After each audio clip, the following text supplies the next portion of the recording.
president. Anti-Federalist George Mason, we'll start with you.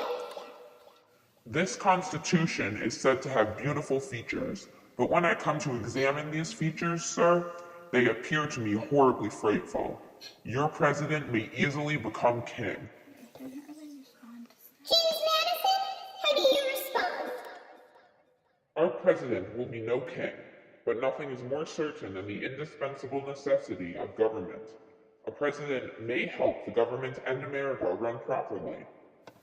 Away with your president! We shall have a king. The army will salute him monarch.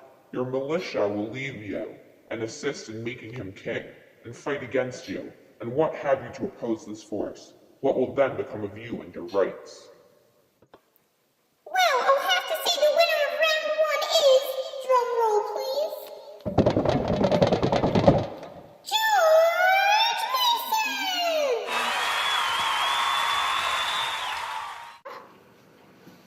Ooh, George Mason got a cold shoulder. James Madison must not be happy about losing that first round. Well, the next question. What are your thoughts generally on this government system? We'll start with you, Madison. We need a strong government to stabilize our nation after getting independence. To do that, we'll need men of experience and talent running our government. There's a lot to do, both with strengthening foreign policies and with controlling what's going on in our nation. With the Constitution, our government will be strong.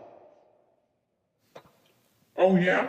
Well, where are your checks in this government? Your strongholds will be in the hands of your enemies. And if your American chief be a man of ambition and abilities, how easy is it for him to render himself absolute? The army is in his hands. Listen, the facts are the Articles of Confederation were weak and ineffective. They weren't doing anything to help us. This Constitution will be a huge improvement. And it looks like round two will go to James Madison! Now, on to our third question. How do you feel about states' individual powers when it comes to this Constitution?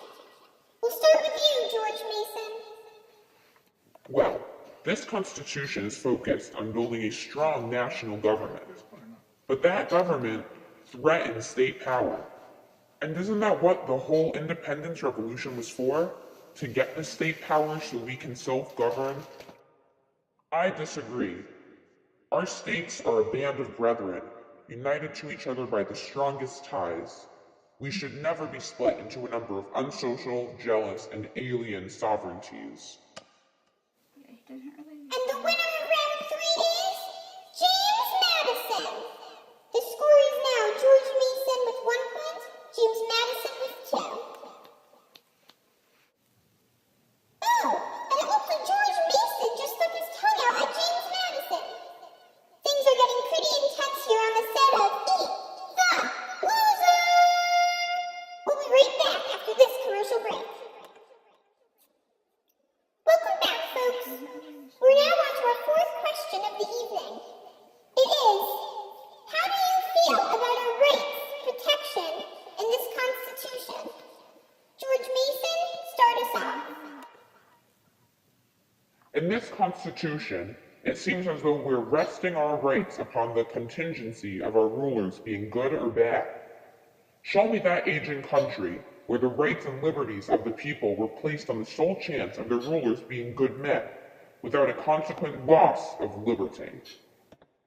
As I said earlier, nothing is more certain than the indispensable necessity of government, and it is equally undeniable that whenever and however it is instituted, the people must cede to it some of their natural rights.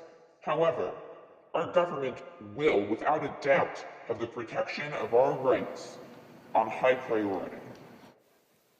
Well, this was a tough choice, but the winner of round 4 will be George Mason, bringing our scores to a tie.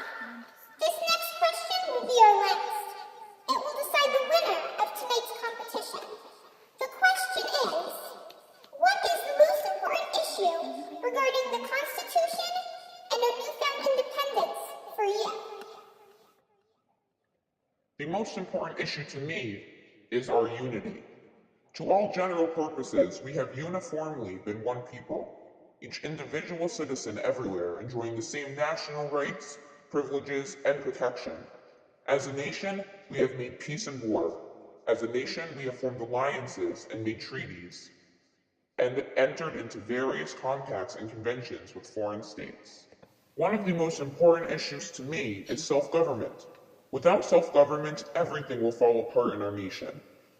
We earned the right to self-govern for winning the revolution, and so that is one of the most important issues for me.